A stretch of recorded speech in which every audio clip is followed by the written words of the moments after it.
Before we start the video, please subscribe and turn on the notification bell for more company documentary videos.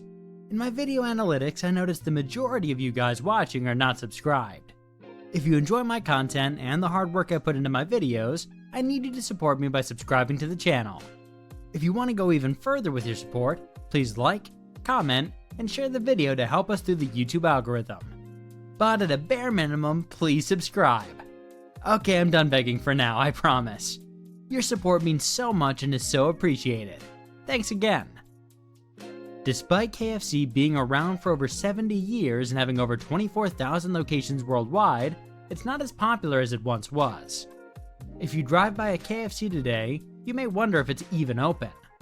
If there's a Chick-fil-A and Popeyes within eyesight, you'll notice their drive-thru lines and parking lots overflowing with customers.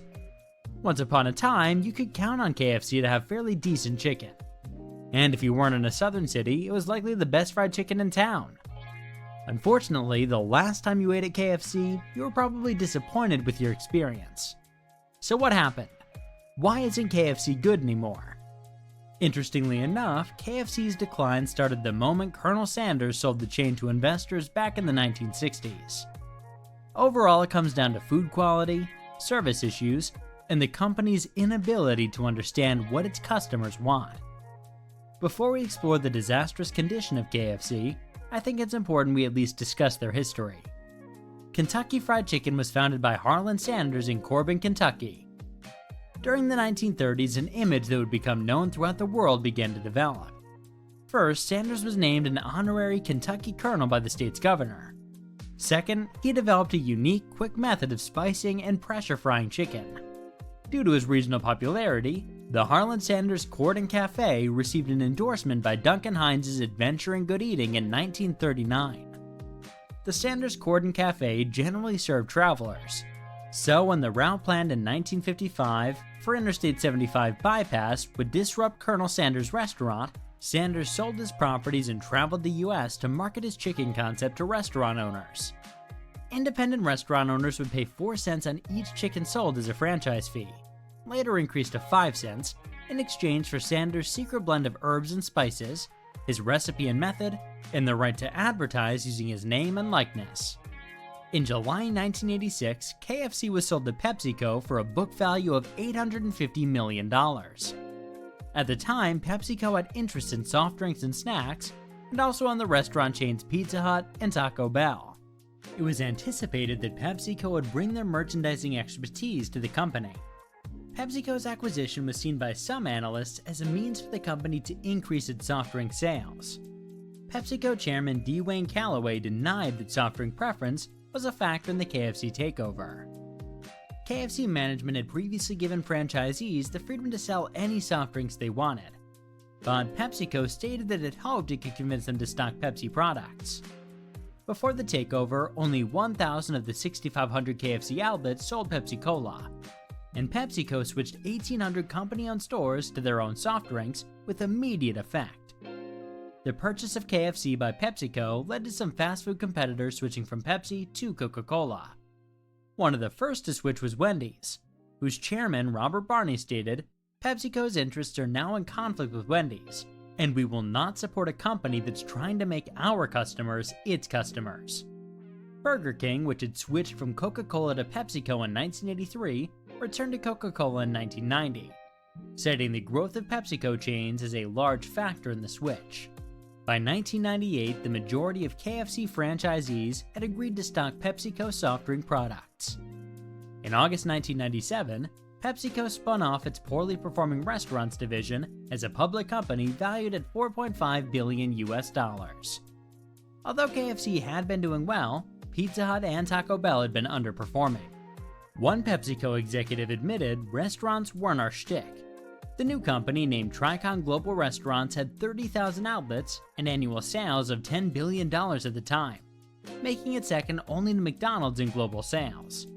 Tricon was renamed Yum Brands in May 2002 and is still the current owner today. The first challenge KFC's experiencing with its decline is with the food quality. We don't want to imagine what Colonel Sanders would think about the food at KFC today, let alone what he'd say. I'd be so bold to say that it wouldn't be anything nice. Actually, we can kind of imagine what he'd think, because in 1978, the KFC in Bowling Green, Kentucky tried to sue Sanders for libel in connection to his condescending comments about the quality of the food. Sanders compared the gravy to wallpaper paste and called the new crispy chicken a deep-fried dough ball with stuck on some chicken.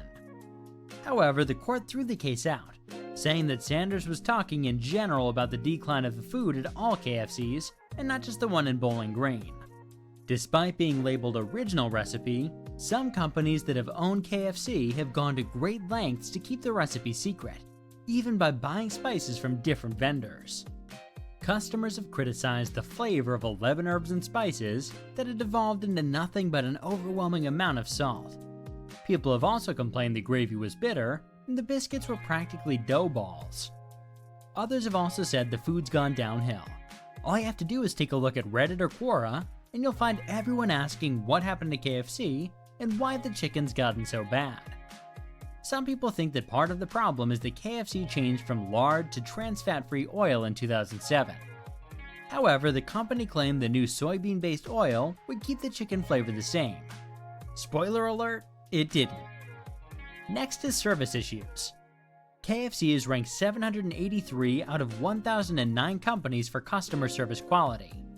Their rating falls in the terrible range, with a score of 24.24 out of 200 possible points. Surveyors downgraded KFC most in the area of order accuracy. One of the worst experiences in the world is ordering food, then getting home and realizing your order isn't correct. In 2016, KFC was only accurate on orders an average of 88.6% of the time. The percentage was worse than nearly every top burger place where the employees were having to mind condiment and topping changes. By 2019, the accuracy at KFC had dropped even further to a dismal 66.1%. That means you had more than a 3 out of 10 chance in 2019 of your order being wrong or even getting someone else's order rather than your own. If KFC were a school subject, the employees would have failed. How difficult is it to put a couple of pieces of chicken, a biscuit, and a side order into a box? When QSR Magazine did its order accuracy study again in 2021, KFC had made vast improvements, bringing its accuracy report card to a solid A-, with 92.3% accuracy. Unfortunately, a Statista study showed KFC's back to its old ways, with a B- score of 82.6% in 2022. If you ruin someone's food order enough times, I can say with certainty they're not coming back. That's just the way the fried chicken crumbles. Lastly, I think their biggest issue is the company's inability to understand what its customers want, and how to keep up with their competition is a huge sticking point. The adage, change or die, holds true now more than ever when it comes to restaurants. There's so much competition that staying relevant is a must to keep customers. Currently, it's not uncommon to drive down the main strip in a city and see 5 or 6 chicken restaurants, all within a mile, including KFC. QSR stats from 2021 shows that KFC was number 14 when it came to how many millions of dollars it was making in sales. Still, Chick-fil-A made over 2.7 times more money than KFC did. However, when you look at their actual unit sales, KFC was way down the list at number 29, beat out by Chick-fil-A, Raising Cane's, Zaxby's, Popeyes, Bojangles, El Pollo Loco, and Wingstop. KFC's been attempting a comeback for years. In 2014, it offered grilled chicken as a healthier option. In 2016, KFC retrained its employees and guaranteed to remake any food that customers didn't like. In 2017, KFC started using antibiotic-free chicken. In 2022, they tested wraps for the first time, offered finger sporks, debuted Beyond Meat nuggets, and revamped 70% of its stores with a next-generation design.